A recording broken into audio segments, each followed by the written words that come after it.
मी आमंत्रित करतो आमच्या फाउंडेशनचे अध्यक्ष श्री चेतनजी वानखेडे सर यांना. श्री छत्रपती शिवाजी महाराज यांना मानाचा त्रिवार मुजरा. सर्व समाज थोर ज्यांच्या प्रतिमेला आपण माल्यार्पण अर्पण केलेलं आहे त्यांना नमन करतो आहे. आदरणीय व्यासपीठ, जमलेले सर्व गावकरी, बाहेरगावून आलेले सर्व मंडळी, आज आपण शिवजयंती इथे मनवतो आहे. आपण साप्ताहिक राबवण्यात आलं होतं आणि आजचा शेवटचा दिवस. खरं तर लोकांचा हा पहिला दिवस असतो. लोक शिवजयंती तेवढी मनवतात, पण आपण अगोदरच सुरुवात करत असल्याने आपल्यासाठी हा शेवटचा दिवस ठरतो आहे. 391 वर्षांनी तब्बल आपण शिवाजी महाराजांचा जन्म आणि आजचे जर दिवस पकडला तर 391 वर्षाचा काळ लोटून गेला आहे. पण मागे पाहिल्यानंतर असं वाटतं आहे की शिवाजी महाराज आताच कुठं आपल्यामध्ये असतील. हे सर्व याच्यामुळे की मागील 2 ते 2.5 तासापासनं जेवढे पण मान्यवर इथे आले त्यांनी शिवाजी महाराज कसे होते, त्यांची कार्य, त्यांनी ज्या पद्धतीने हे केलं. मला इथे मी जेव्हा ऐकत होतो तेव्हा काही लोकांबद्दल मला खूप आश्चर्य वाटलं आणि त्यांचं बोलणं कदाचित आपल्या अपेक्षेच्या पलीकडे होतं. जसं ॲडव्होकेट सर आले, त्यांनी बोलले, मला असं वाटत नाही की ते कधी कुठली केस हारत असतील, कारण न्याय देण्याची आणि बोलण्याची ज्याची अप्रतिम पद्धत होती ती खरंच मनाला भावणारी होती. ज्या पद्धतीने त्यांनी शिवाजी महाराजांना मांडलं, शिवाजी महाराजासोबत सोबत आपल्यामध्ये ही ऊर्जा त्यांनी जागृत केली. लटारू ठाकरे बाबाजी यांना अख्खं शिवाजी महाराजाचा जन्म केव्हा झाला, अख्खा मृत्यू केव्हा झाला हे वर्ष आणि वर्ष पाठांतर आहे. मला नाही वाटत की आपण शाळेत शिकत असताना सुद्धा आपल्याला माहीत असावं. कुठंतरी ह्या सर्व गोष्टी सांगून जात आहेत की आपल्या अगोदर आणि आजही कोणीतरी शिवाजी महाराजाबद्दल एवढा विचार करतो आहे. शिवबाराजे फाउंडेशन ज्या पद्धतीने साप्ताहिक राबवत आहे, आम्हाला वेगवेगळ्या लोकांची मदत भेटली. ह्या 7 दिवसामध्ये आपल्याला तर माहीत होतं की मला तर काही बोलायचं नाही आहे कारण बरेचसे मान्यवर होते, पण ह्या 7 दिवसामध्ये डोक्यामध्ये एक हळूहळू कल्पना निर्माण झाली. जेवढेही आपल्या गावातले मुलं आहेत ना, त्या मुलांना मी कुठंतरी इतिहासामध्ये जोडून पाहत होतो आणि इतिहासामध्ये जोडता जोडता असं लक्षात आलं की फाउंडेशन पुढं का जात आहे, फाउंडेशनमध्ये पुढं जाण्यासारखं असं काय आहे. आपण वाचनालय तेवढं लोकांना देतो आहे आणि लोक आपल्याला एवढं भरभरून प्रतिसाद का देत आहेत. त्याच्यामागचं एक असं लक्षात आलं की आपण अशा एका गोष्टीवर काम करतो आहे जी सध्याची गरज आहे. समाजात जर कोणतंही काम करायचं असेल ना, तर आपली सर्वात पहिली लढाई हे मनस्थितीशी सोबत असते आणि आपण त्या लोकांच्या मनस्थितीसोबत भांडत आहोत. एका प्रकारचं जग बघितलं, जगाला काहीतरी वेगळं पाहिजे.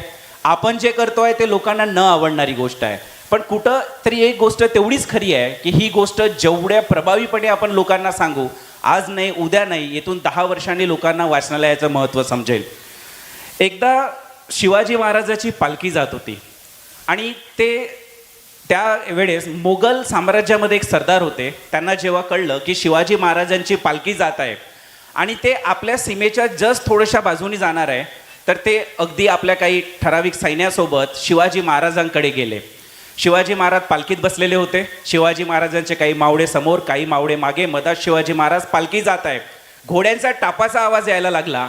मावळ्यांना असं वाटलं की कोणीतरी आपल्यावर आक्रमण करणार आहे. त्यांनी आपल्या पूर्ण सेनेला सतर्क केलं की सावध राहा, कुठनं तरी घोड्याचा टापाचा आवाज येतो आहे आणि प्रचंड संख्येमध्ये येतो आहे. शिवाजी महाराजांवरती हमला होण्याची शक्यता नाकारता येत नाही. नंतर बघितलं, मोगल साम्राज्यामधला एक सरदार अख्ख्या फौजसोबत शिवाजी महाराजांच्या समोर येत आहे. सर्वांनी तलवारी काढल्या. तो मोगल जवळ आला, मोगलाचा सरदार जवळ आला, घोड्यावरून उतरला. सर्व सैन्याने म्हटलं, बघ म्हणे, आम्ही एका मोहिमेवर जात आहोत, तुला मधात पडायचं काहीच कारण नाही. तो म्हणाला, मला मधात पडायचं वगैरे काही नाही आहे, मला शिवाजी महाराजांना एकटं तेवढं भेटायचं आहे. म्हणे एवढी साधी गोष्ट आहे का महाराजांना भेटणं? नाही, एकदा तरी त्या शिवाजी महाराजांना भेटायचं आहे. तो हळूहळू पुढे जात गेला, मावळे अडवत गेली. शिवाजी महाराजांनी हा सर्व गोंधळ बघितला आणि तसेच त्यांनी पालखीतून बाहेर पाय काढला. हा सरदार ओरडला, महाराज तिथेच थांबा. मावळ्यांना वाटलं की आपल्या राजांना कोणीतरी आदेश देतोय, तिथेच थांबा. यांच्या तलवारी त्यांच्या गड्यापर्यंत पोहोचल्या. शिवाजी महाराजांनी हात दाखवला, म्हटलं येऊ द्या, एवढं म्हणतोय तो ऐकून तर घ्या. म्हणतोय तो काय? शिवाजी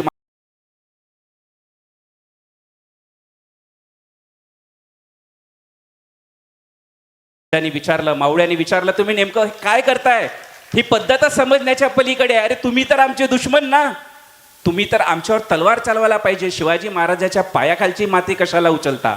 तेव्हा त्यांनी सांगितलं, जेव्हा मला कळलं की शिवाजी महाराज आमच्या सीमेपासून जात आहे, त्यांच्या पायाची राख जरी आम्ही आमच्या मातृभूमीत टाकली ना, तरी त्याला पावनभूमी म्हणून नावाजल्या जाईल. फक्त तेवढ्या एकासाठी आम्ही एवढं सैन्य घेऊन आलेलो आहे. आम्हाला तुमचा मार्ग काही अडवायचा नाही आहे. शिवाजी महाराजांकडे जे सैन्य होते त्याच्याबद्दल तर आपण नेहमी इतिहासाबद्दल ऐकतोय. बरेच लोक त्याच्याबद्दल सांगतात. शिवाजी महाराजाकडे एक कॅरेक्टर्स होतं, बहिर्जी नाईक नावाचं. एक असे व्यक्तिमत्व की ज्याला माहीत होतं की मला शिवाजी महाराजाच्या व्यतिरिक्त कोणी ओळखत नाही, कदाचित इतिहासामध्ये माझी दखलही घेतल्या जाणार नाही. अशाच पैकी एक कॅरेक्टर आपल्यामध्ये पण आहे. कोण असावं? जो निस्वार्थपणे काम करतो. अर्धे कामं आम्हाला स्वतःही माहीत राहत नाही, ते फक्त त्यालाच माहीत राहतात. जर मागील 7 दिवसापैकी जर मी आपल्या कुठल्या तरी व्यक्तीला जर तिथे जोडण्याचा प्रयत्न करतो आहे तर ते म्हणजे रतन ठाकरे. अर्धे कामं माहीतच होत नाही. कधी कधी कुठनं ट्रॉफ्या आल्या, कुठनं काय आलं, सर्व वेळेवरती माहीत होतं. ज्या लोकाला इतिहासाची हाव नसते ना, त्याच लोकांवरती इतिहास लिहिला जातो. शिवाजी महाराजांना इतिहासाची हाव होती का? नव्हती, पण त्यांच्यावरतीच इतिहास लिहिला गेला. आपल्याकडे कृती समिती म्हटलं म्हणजे अख्खे तानाजी. ते कसं काय? मी जबरदस्तीने कोणाला कोणाशी जोडत नाही आहो. त्या सर्वांमागे एक तर्क आहे, एक मर्म आहे. तानाजी जेव्हा शिवाजी महाराजांना कल्पना होती की यांच्याकडे लग्न कार्य आहे, मोहीम द्यायची नाही. कृती समितीला आम्हाला असं वाटतं खूप जास्त कामं होतात, त्यांना कामं देऊच नये. तानाजीने रडून रडून मोहीम मागितली. घरचे काय म्हणतील, पत्नी काय म्हणेल, मुलगा काय म्हणेल, अरे त्याचं लग्न आहे, तो वर पिता आहे, तरी सुद्धा काम मागून घेणे हे कृती समितीने नेहमीच केलेलं आहे. कुठलंही आलं, कुठलं काम आहे सांगा, अरे पण तुझ्या घरचे ओरडतील, तू कालही रात्री इथं झोपला, आजही ते झोपत आहो, जाऊ द्या ना मामा, उद्याचं उद्या बघून घेऊ. म्हणजे खरंच सांगायचं जर अर्थ झालं की शिवाजी महाराजांना एवढा मोठा इतिहास घडवणं शक्य झालं, हे ते स्वतः सामर्थ्यवान होते, याच्यात काही शंका नाही.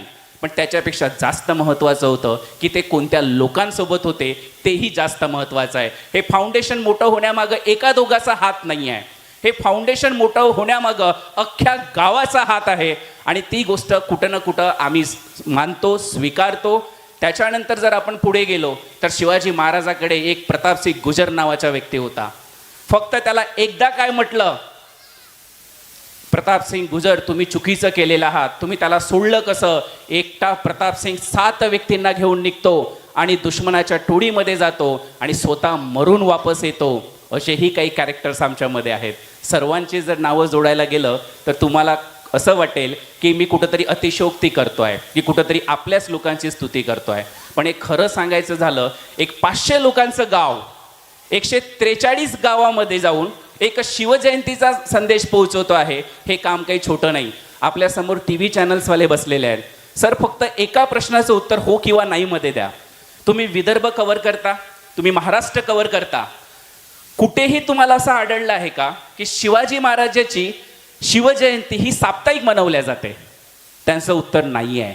तुमच्यासाठी ही स्तुतीची गोष्ट आहे की अख्ख्या महाराष्ट्रामध्ये कोराड हे एकमेव गाव आहे की जिथे शिवजयंती ही साप्ताहिक मनवल्या जाते. पण याच्यामध्ये गर्व बाळगण्यापेक्षा आपल्याला थोडं सावध राहणं जास्त गरजेचं आहे. कुठंतरी असं माझी एक अशी अपेक्षा आहे आमच्या सर्व टीमकडून, जसं की आपण सांस्कृतिक करतो. ॲक्च्युली एक गोष्ट त्या दिवशी जी मी बघितली त्याच्यानंतर मला म्हणजे खरं सांगतो आहे की मला असं वाटायचं की आपण फाउंडेशनसाठी खूप काही करतो आहे. बऱ्याचशा लोकांना आम्हाला वाटतं की आम्ही देतो वेळ वगैरे, पण त्या दिवशी मी एका व्यक्तीला बघितलं, समाजामध्ये प्रतिष्ठा, 10 लोक त्यांना मॅम म्हणतात. आणि जेव्हा त्यांना मी ट्रॅक्टरमध्ये बसून घरी येताना पाहिलं ना, तेव्हा मला लक्षात आलं की एवढा व्यक्ती डाऊन टू अर्थ राहूच कसा शकतो? हे फक्त कशासाठी? काय सादरीकरण करायचं आहे त्यांना? काय प्रूफ करून द्यायचं होतं त्यांना हेच प्रूफ करून द्यायचं होतं की ह्या नावासमोर आम्ही धुडकन तेवढे आहोत. आणि ते त्यांनी नक्की साबित केलं.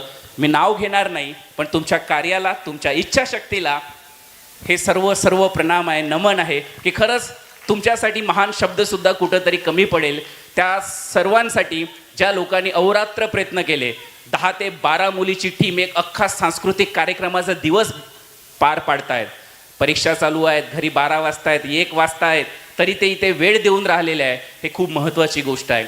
एक फक्त तेवढं शेवटचं सांगतो आहे, शिवाजी महाराज किंवा ह्या विषयावरकडे ते जाणार नाही, कारण जेवढे प्रवक्ते इथे येऊन गेले, मला चांगल्याने कल्पना आहे की ती माझ्यापेक्षा खूप जास्त अभ्यासक आहेत, त्यांची भाषाशैली खूप चांगली आहे. फक्त एवढं सांगतो आहे की असं समजा की जर आपण ही गोष्ट समजतो आहे की अख्ख्या महाराष्ट्रामध्ये कोराड जर हे एकमेव गाव असेल जे साप्ताहिक शिवजयंती मनवते, तर एक लक्षात ठेवा की येणाऱ्या काळामध्ये आपल्या गावात जर 500 लोक असतील तर 500च्या 500ही लोकांना थोडं ना थोडं कॉन्ट्रीब्यूट करावं लागेल. कारण समजा जर आपण एक अशा गोष्टींना आव्हान देतो आहे, जी गोष्ट आपल्याला लोकांना समजून सांगायची आहे, हे एवढं सोपं राहणार नाही. दिवसेंदिवस कार्यक्रम वाढत जातील, दिवसेंदिवस आपल्यावरती येणारा कामाचा भार वाढत जाईल. आणि म्हणून मला त्या सर्व आईवडिलांना पण एक सांगणं आहे की समजा जर शिवजयंतीची तयारी चालू असताना जर आपला मुलगा किंवा आपला मुलगी जर घरी दिसत आहे, तर त्यांना फक्त तेवढं सांगा की शिवाजी महाराज हे फक्त गावातल्या 10-15 लोकांपुरतेच नव्हते, की तू तुझ्या इतिहासामध्ये शिवाजी महाराज वाचलाच नाही का, एवढं तेवढं सांगा. मला कदाचित अशी अपेक्षा करू शकतो की येणाऱ्या काळामध्ये आपल्या गावातला प्रत्येक व्यक्ती हा शिवाजी महाराज म्हणून जगेल, शिवाजी महाराज सारखाच घडेल. एक हेतल कानपाडे, मागच्या वर्षी पण त्या मुलीने भाषण दिलं, ह्याही वर्षी भाषण दिलं. कदाचित तिला शिवाजी महाराज पूर्णपणे समजला नसेल, तिचं वय नाही आहे, तिला असं माहीत आहे की मी कोणत्या तरी एका व्यक्तीबद्दल बोलतो आहे. विचार करा, हळूहळू जशी जशी ती मोठी होईल आणि तिला जेव्हा ती पुस्तकात जेव्हा धडा वाचेल छत्रपती शिवाजी महाराज, तेव्हा ती आपल्या मॅमला किंवा सरांना सांगू शकेल की मॅम, मी तुम्हाला याच्यापेक्षा 2 गोष्टी जास्त सांगतो की शिवाजी महाराज कोण होते.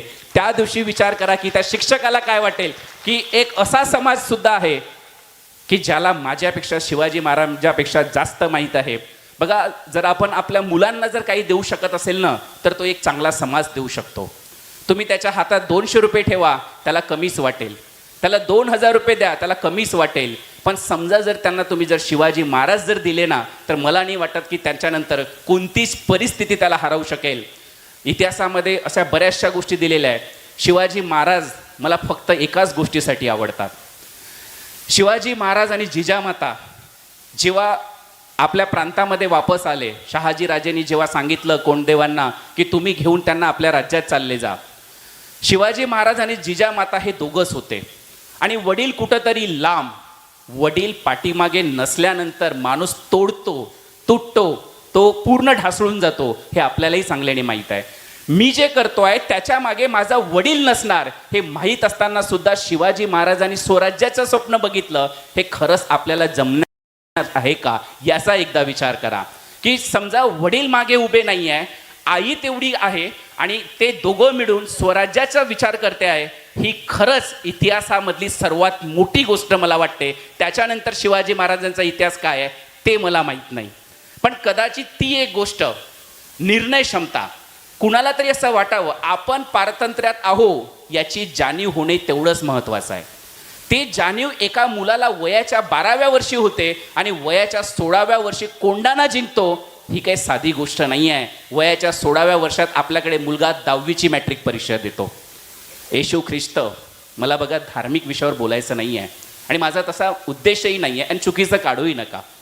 येशू ख्रिस्ताला 4 खिळे ठोकले होते, बरोबर का? संभाजी राजांना किती ठोकले होते माहीत आहे?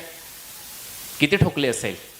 जीभ कापली, डोळे फोडले, बेहाल केले, एवढ्या जखमा होत्या शरीरावरती की रक्त आणि फक्त तो पूर्ण नाहून गेलेले होते. पण तरी सुद्धा 4 खिळे ठोकणारा जर एक देव बनू शकत असेल तर संभाजी राजांनी काय बनायला पाहिजे? विचार करण्यासारखी गोष्ट आहे. मला इतिहास, बरेचसे लोक इथे सांगून गेले इतिहासात चुकीचं सांगितलं. मी तर म्हणतो की इतिहास सांगितलाच कुठे आहे? काय सांगितलं इतिहासामध्ये? 4 खिळे ठोकणारा, मी असं नाही म्हणत की येशू ख्रिस्त काही महान नाही आहे, ते पण महान आहेत, त्यांचे सुद्धा एवढे अनुयायी आहेत, त्यांना सुद्धा जगामध्ये पूजल्या जातं. पण जर समजा 2 इतिहासाला जर पुढे ठेवलं, 2 पुस्तकीला पुढे ठेवलं, येशू ख्रिस्त आणि संभाजी महाराज, येशू ख्रिस्ताला का म्हणतो रे आपण? फक्त 4 खिळे ठोकले म्हणून आणि 3 दिवसांनी जिवंत झाला म्हणून. त्या माणसाचं काय, ज्याचे डोळे, म्हणजे एक रॉड जो असतो ना तो डोळ्यात टाकल्या गेलं, का सहन करावं त्यांनी आपल्यासाठी? आपण कोण आहोत त्यांचे? फक्त इथे माझ्या माणसाचं राज्य असावं, ह्या मातीमध्ये माझ्याच माणसाला त्याचे हक्क मिळावं, एवढ्यासाठी विचार करा. जर आपल्याला कोणी चिमटा बी घेतला ना आणि त्याला म्हटलं ना की मन जोरात की हे तुझं गाव नाही आहे, तर आपण तो चिमटाही सहन करू शकत नाही. आपण पटकन म्हणतो रे हो हो हो माझं गाव नाही आहे, मला काय करायचं आहे. मग कोणीतरी येतो, तुमची जीभ कापतो, तुमचे डोळे फोडतो, तुमचे हात कापतो, शरीरावरती एवढ्या जखमा असतात की तुम्ही फक्त मृत्यू तेवढं देवाला मागता, पण तरीसुद्धा तो देव होऊ शकला नाही. कुणामुळे? आणि त्याला देव मानणारे कोण असते? आपण सुरुवात केली नाही. कुठंतरी आपल्याला ते सुरुवात करावी लागेल, कुठंतरी त्या गोष्टीकडे लक्ष द्यावं लागेल. आणि म्हणून याच्या अगोदर चर्चमध्ये जाण्या अगोदर एकदा शिवनेरीवरती नतमस्तक व्हा. तेव्हा कुठंतरी याच्यामध्ये मातृभूमीमध्ये शिवाजी येईल, कुठंतरी ह्या मातृभूमीमध्ये संभाजी येईल. आणि तुम्हाला कोण काय चुकीचा इतिहास सांगू शकत नाही. माणूस स्वतः विचारशील आहे. कुणाला जर इथनं म्हटलं की इथनं उठ जा आणि नदीमध्ये उडी मारणार का आपण? नाही मारणार ना. स्वतःची एक विचारसरणी आहे आपली. मग ॲक्च्युअलमध्ये आपल्याला भीती कशाची आहे? उद्या कोणी येऊन आपल्याला चुकीचा इतिहास सांगण्याची भीतीच मनामध्ये नसावी. समजा जर एक आपला प्रॉब्लेम कसा आहे ना, आपण वाचत नाही. त्यासाठी तर हे वाचनालय टाकलेलं आहे. त्या वाचनालयामध्ये शिवाजी महाराजांच्या पुस्तकं आहेत. कोण जाऊन वाचतो आपल्यापैकी? रणजित देसाईची एक 1200 पेजेसची एक पुस्तक आहे. मी वाचण्याचा प्रयत्न केला, प्रामाणिकपणे सांगतोय, खोटं सांगणार नाही, कारण मी आज भाषण म्हणून तर बोलतच नाही आहो, मी माझं मनोगत म्हणून बोलतोय. पेज नंबर 24 वरती होतो मी. आणि तेव्हा जेव्हा मी वाचलं की शिवाजी महाराज आणि त्याची आई जेव्हा त्या मोहिमेबद्दल विचार करत होते आणि शिवाजी महाराजांनी विचारलं की आई बाबा तर सोबत नाही आहे, ह्या मोहिमेचं काय करायचं? आणि जिजामातांनी तिथे जे वर्णन केलेलं आहे ते सर्वात महत्त्वाचं आहे. असं समज म्हणे की हा प्रजेमधला प्रत्येक व्यक्ती तुझा बाप आहे. आणि असं लक्षात घे म्हणे की तुझ्या बापाला असह्य वेदना होत आहे, तू काय करायला पाहिजे? तेव्हा शिवाजी महाराज उठले, तुळजाभवानीची पाया लागल्या आणि त्यांनी तिथेच ठरवलं, आई प्रत्येक बापाला त्याच्या जगण्याचा हक्क मिळवून देणार आहे म्हणे. अक्षरशः डोळ्यातून पाणी गळायला लागतं. तुम्ही पुढचा पेज वाचूच शकत नाही, हा माझा विश्वास आहे. पण आपण रणजित देसाई वाचत नाही, त्यांनी लिहिलेली पुस्तक वाचत नाही. फेविकॉल से गुड, चिकनी चमेली गुड, बरोबर आहे. ह्या गाण्याकडे आपलं लक्ष जास्त जातं. कदाचित एकदा पुस्तक वाचा. जर समजा 10 लोक इथं येऊन जर त्यांना असं वाटतंय की कोराड गावामध्ये शिवाजी महाराजांबद्दल जर काही ऐकायला भेटेल, माझी अशी व्यक्तिगत इच्छा आहे, हेतल कानपाडेच नाही तर तिच्या वयातल्या प्रत्येक मुलांना शिवाजी महाराज माहीत असायला पाहिजे. कुठंतरी ज्या दिवशी हे असं घडेल ना, तर गरज नाही आहे आपल्याला की मुलाला आणखी काय दुसरे संस्कार द्यायचे, कारण ती नुसती एक पुस्तक म्हणजे सर्व काही आहे. समजा जर बाप पाठीमागे नसताना कसं लढायचं, शिवाजी महाराज सांगतात. संकट किती मोठं असले ना, तर पावनखिंड तुम्हाला दिसणार की 300 लोक 50,000 विरुद्ध लढतात, तुम्हाला पुस्तक सांगणार. समजा तुम्ही जेव्हा बेभान व्हाल ना, आणि विरात वीर धावले 7, हे सुद्धा त्याच पुस्तकात आहे की फक्त 7 लोक घेऊन दुश्मनाच्या याच्यामध्ये कसं घुसायचं, हे सुद्धा तुम्हाला ते पुस्तकच सांगणार. आणि अशा अगिनित गोष्टी, जर समजा सपोज जर अडचण खूप मोठी असली ना, जर तुम्ही तिला एक घाव बी मारू शकले, साईस्ते खानला शिवाजी महाराजांनी पूर्णता नाही मारला होता, फक्त त्याची काय कापली होती, 4 बोटं. जेव्हा पण हवा यायची, शिवाजी तिथे जे समजा साईस्ते खान असायचा, तो आपल्या बायकोला म्हणायचं, तिची बायको म्हणायची हवा आली आहे, तो म्हणायचा घाबरून मला वाटलं की शिवा आलेला आहे. म्हणजे अडचण किती मोठी असली तर तिला एक जखम जरी केली ना, तरी समजा हळूहळू आपण त्या जखमेला घाबरवू शकतो. हे सर्व आणि सर्व कुठलं प्रेरणादायक पुस्तक वाचायची गरज नाही, कुठलं स्फूर्तिदायक पुस्तक वाचायची गरज नाही, फक्त एक शिवाजी महाराज तेवढा वाचा, अख्खं जग त्याच्यामध्ये सांभावलेलं आहे. सो इथे जमलेल्या सर्व लोकांचं मी परत एकदा आभार मानतोय. हा साप्ताहिक शिवजयंती सोहळ्यामध्ये जेवढ्याही लोकांनी प्रत्यक्ष अप्रत्यक्षपणे मदत केली, ते आर्थिक स्वरूपाची असो, बऱ्याचशा लोकांनी आपल्याला स्कॉलरशिप दिल्या, बायसिकल्ससुद्धा दिल्या, काही लोकांनी आपल्याला प्रेक्षक म्हणून लाभले, आपल्या गावातल्या प्रत्येक मुलींनी छान असं नृत्य केलं. पूर्ण कार्यक्रमाला बाहेरून सुद्धा पाहायला पाहुणे आले, आपल्या गावातले सुद्धा लोक तिथे प्रेक्षक म्हणून होते. अप्रत्यक्ष आणि प्रत्यक्षपणे ज्या सर्व लोकांनी त्यांना मदत केली, मी शिवबा राजे फाउंडेशनच्या वतीने सर्वांचा आभार मानतो आणि माझं अध्यक्ष भाषण संपवतो. धन्यवाद.